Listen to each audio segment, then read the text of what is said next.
পশ্চিমবঙ্গের সমস্ত জায়গায় আমরা কিন্তু আইএসএফ এর প্রচারটা চালিয়ে যাব এবং আইএসএফ এর ঝান্ডাই উঠবে। আইএসএফই হবে শেষ কথা। এমনই হবে কেন যে মানুষ যদি কোনো সমস্যায় পড়ে সেই সমস্যার সমাধান খুঁজতে যেন আইএসএফ এর দরবারে হাজির হয়, আইএসএফ এর নেতাদের কাছে হাজির হয়। এবং মানুষ যদি জটিলতার সমস্যায় পড়ে যায় সেক্ষেত্রেও যেন মনে হয় যে সমস্যার সমাধান করতে পারে হয়তো আইএসএফ। তো সেই লক্ষ্যে আমাদের পশ্চিমবঙ্গের একমাত্র বিরোধী দল নেতা তথা আমাদের আইএসএফ চেয়ারম্যান নওশাদ সিদ্দিকী সাহেব উনি যেভাবে লক্ষ্যমাত্রায় এগিয়ে যাচ্ছেন, আমার মনে হয় বিগত দিনে এইরকম কোনো বিধায়ক হয়তো আমরা পশ্চিমবঙ্গ তথা ভারতবর্ষে আর পাইনি। একমাত্র বিধায়ক কিংবা একমাত্র বিরোধী নেতা কেন বললাম, কারণ কি আমাদের এই রাজ্যে বর্তমান যে তথাকথিত বিজেপি দল আছে তারা আমরা বিজেপি বা বিরোধী হিসেবে চিনি, তারা কিন্তু একই জিনিস অর্থাৎ একই টাকার অন্য একটা রূপ বা অন্য একটা মাত্রা মাত্র। কেন কি যখনই দেখবেন তৃণমূলের কোনো কারণে কোনো টিকিট পাওয়া যাচ্ছে না তারা কিন্তু ঝাঁপিয়ে পড়ে ঠিক বিজেপির দিকে, আর যাকেই আপনারা বিজেপিরা ভোট দিয়ে যাকে জিতিয়ে পার্লামেন্টে পাঠাচ্ছেন তারাও কিন্তু পরবর্তী সময় যখন টিকিট পাবে না তারা কিন্তু আবার তৃণমূলে চলে আসে। অতএব যাহাই তৃণমূল তাহাই বিজেপি, দুটোই কিন্তু তোলামূল এবং বীজমূল। এই তোলামূল এবং বীজমূলকে পশ্চিমবঙ্গ রাজ্যের যে সমস্ত প্রান্ত থেকে আমরা আইএসএফ এর প্রার্থী দিয়েছি সে সমস্ত জায়গা থেকে এই দুটো দুর্নীতিমূলক কালোবাজারি দলকে পুরো মুছে দিতে হবে গণতান্ত্রিক প্রক্রিয়ায়, এবং যাতে বিগত সময়ের জন্য এই তৃণমূল এবং বিজেপি করাটাকে অপরাধ মানুষ মনে করে এবং তারা যে দোষ ত্রুটিগুলো করে যাচ্ছে এই ত্রুটিগুলোকে মানুষের সামনে তুলে ধরার কাজটা কিন্তু আইএসএফ করে যাবে। আজকে অবাক হতে হয় যে 25 থেকে 26,000 চাকরি বাতিল গেল, যে সমস্ত সরকারি নিয়োগ হয়েছিল এই তৃণমূল সরকারের আমলে, যে সমস্ত ছেলেরা আজকে বেকার ছিল তো বটেই, সেই সঙ্গে যারা চাকরি পেয়ে তারা স্বপ্ন দেখেছিল, তারা ঘর বেঁধেছিল, নতুন নতুন করে আশা জেগিয়েছিল বুকে, তাদের আজকে কি হবে সেটা কিন্তু বলার নেই। কিন্তু যে সমস্ত ছেলেরা আজকে বেকার হয়ে চাকরি হারা হয়ে চাকরি পাওয়ার যোগ্য হওয়ার পরও রাস্তায় বসে আছে ওদের হয়ে কিন্তু মাননীয় যাচ্ছেন না কোথাও, কিন্তু যারা চাকরি চলে যাওয়ার জন্য প্যানেল বাতিল হলো ওদের জন্য সুপ্রিম কোর্টে যাওয়ার জন্য হুমকি দিচ্ছেন। এখানেই আমাদের কষ্ট হয়, দুঃখ হয় যে আমরা যারা যোগ্য, যারা ন্যায্য, যারা বেকার তাদের নিয়ে সরকার একটিও মুখ খুলছেন না, কিন্তু যাদেরকে চাকরি চুরি করে চাকরি দেওয়া হয়েছে, যারা কিনা সাদা ওএমআর শিট জমা দিয়েছেন, যারা কিনা পরীক্ষাই দেননি, যারা কিনা টোটাল গ্র্যাজুয়েশনই পাস করেননি, বিএড দেননি, বেসিক দেননি, সে সমস্ত ব্যক্তিরা কিন্তু টাকার বিনিময়ে চাকরি পেয়ে গেছেন। এখন মানুষ যারা চাকরি হারিয়েছেন তারা কি ছেড়ে দেবে নাকি? তারা ছাড়বে?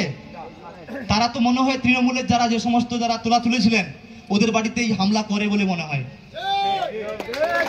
এবং একদিন এমন হবে রাস্তাঘাটে মানুষ যখন তৃণমূল করবে বা বেরোবে ওদেরকে চোর বলে আখ্যায়িত করবে, এখন তো করছে, আরো করবে।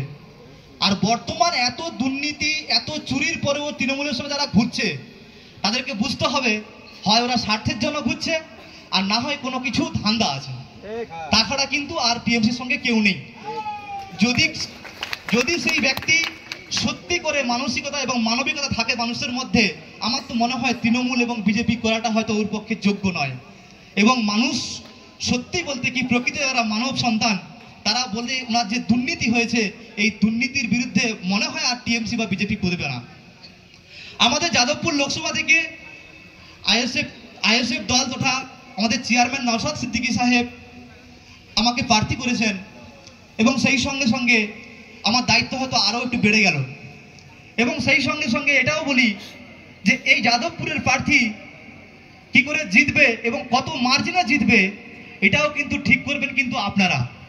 অতএব আপনাদের সক্রিয় ভূমিকার মাধ্যমে কিন্তু আমি দিল্লির পার্লামেন্টে গিয়ে দরবার করতে পারবো আপনাদের হয়ে।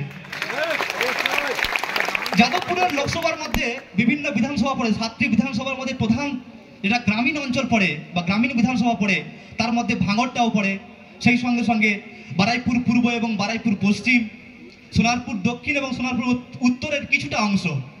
এই গ্রাম্য অঞ্চল থেকে যে সমস্ত ব্যক্তিরা মুমূর্ষু রোগী হয়ে আসেন চিকিৎসার জন্য চিকিৎসা নিতে হসপিটালে, তারা কিন্তু হসপিটালে যখন এসে দেখেন হয় ডাক্তার নেই কিংবা বেড নেই, আর যদিও বা চিকিৎসা করতে হয় তাহলে নেহাত মৃত্যু। কারণ কি তারা দরিদ্র সীমার নিচে বসবাস করেন, তারা অত্যন্ত সাধারণ, তারা কৃষক, তারা কিনা চাষবাস করে তাদের জীবনযাপন করেন, তাদের পক্ষে সম্ভব হয় না বড় বড় নার্সিং হোমে গিয়ে চিকিৎসা করা। তো সেই ক্ষেত্রে আমাদের আশু প্রয়োজন একটা চিকিৎসা, উন্নত মানের চিকিৎসা ব্যবস্থা থাকবে সরকারি মাধ্যমে, অর্থাৎ সরকারি হসপিটালের মাধ্যমে। সেই চিকিৎসার জন্য আমরা প্রথম থেকেই বলে আসছি, আমাদের ভাইজান সাহেব প্রথম থেকেই বলে আসছেন যে হসপিটালে কত বেড আছে এটা যেন ডিসপ্লে করে দেখানো হয়, না হলে কিন্তু সেই তোলামূল বিনামূল্যে দালালরা ওরা কিন্তু ঢুকে গিয়ে কমিশন নিয়ে কাটমানি নিয়ে তবে বেড পাওয়ায়, তা না হলে কিন্তু বেড হয় না। আমরা যারা এসছি যেসব কর্মীরা এবং যারা শুনছেন বাইরে থেকে, ওরাও জানেন আমরা হসপিটালে গেলে সত্যি কত হ্যারাসমেন্ট হতে হয় আমাদের, কতটা সমস্যার সম্মুখীন হতে হয় আমাদের। সেই সমস্ত কষ্ট, সেই সমস্ত দুঃখ, সেই সমস্ত জ্বালা যন্ত্রণা সবকিছু কিন্তু আমরা এই ভোট বাক্সে কনভার্ট করব, খামচিহ্নে করব। তো সেই সঙ্গে সঙ্গে আমাদের কিন্তু পশ্চিমবঙ্গের একটা মূল সমস্যা শিক্ষা ব্যবস্থা। আমাদের পশ্চিমবঙ্গের শিক্ষার হার এবং শিক্ষা ব্যবস্থা এতটাই তলানিতে চলে গেছে যে মানুষ পড়া থেকে বিরত হচ্ছে। আপনারা কিছুদিন আগে খবরে শুনবেন যে অনার্স গ্র্যাজুয়েশন লেভেলে যে অনার্স ভর্তি হয়, সেই অনার্সে কিন্তু সিট ফাঁকা। এটা ইতিহাসে কোনোদিনও হয়নি। তার কারণ কি? সাধারণ বাড়ির বাবা মায়েরা কি ভাবছেন যে আমার ছেলেটাকে আমি জমি বিক্রি করিয়ে, আমি গা খাতা পরিশ্রম করিয়ে দিয়ে আমার ছেলেটাকে মানুষ করাবো, আর সেই ছেলেটা পরে চাকরি পাবে না, বেকার হয়ে টোটো চালাবে, বেকার হয়ে ওলা চালাবে, বেকার হয়ে চাষবাস করবে। তার জন্য তো আমার ছেলেকে পড়াবো না, আমার ছেলে শিক্ষা তো পাচ্ছেই না, তারপরে চাকরির জন্য আবার ঘুষ দিতে হবে। ওর থেকে পড়ার থেকে না পড়াই ভালো। এটাই কিন্তু পশ্চিমবঙ্গের টিএমসি সরকার মানুষের মধ্যে ঢুকিয়ে দিয়েছেন যে সাধারণ মানুষের ছেলে সাধারণ মানুষের মতো জীবনযাপন করবে, কৃষকের ছেলে কৃষি কাজ করবে, চাষির ছেলে সে চাষ করবে, কিন্তু সে কখনো উচ্চশিক্ষায় শিক্ষিত হতে পারবে না। আমরা সেটা প্রথম প্রস্তাব এনেছিলাম যে আমরা যে শিক্ষা ব্যবস্থা আনবো সেখানে জজ সাহেবের ছেলেও যে শিক্ষা গ্রহণ করবে, একটা কৃষকের ছেলেও সেই শিক্ষা গ্রহণ করবে, একজন ভ্যান চালকের ছেলেও সেই শিক্ষা গ্রহণ করবে, একই বেঞ্চে সব বসবে, একই শিক্ষা গ্রহণ করবে। আমরা টাকা পয়সার জন্য, আমরা দারিদ্রতার জন্য আমার ছেলেমেয়েকে কেন শিক্ষা থেকে বঞ্চিত করব? তারপরে সোনারপুর উত্তর এবং সোনারপুর দক্ষিণ তো আছেই, এবং সেই সঙ্গে সঙ্গে যাদবপুর এবং টালিগঞ্জের বেশ কিছু যারা প্রত্যন্ত এলাকা বা গ্রামীণ এলাকা আছে সেখানে কিন্তু আর্সেনিক মুক্ত জলের একটা প্রবল চাহিদা আছে। আমরা গ্রামে গেলে দেখতে পাই এখন কিন্তু কল খারাপ থাকে, কলে জল ওঠে না।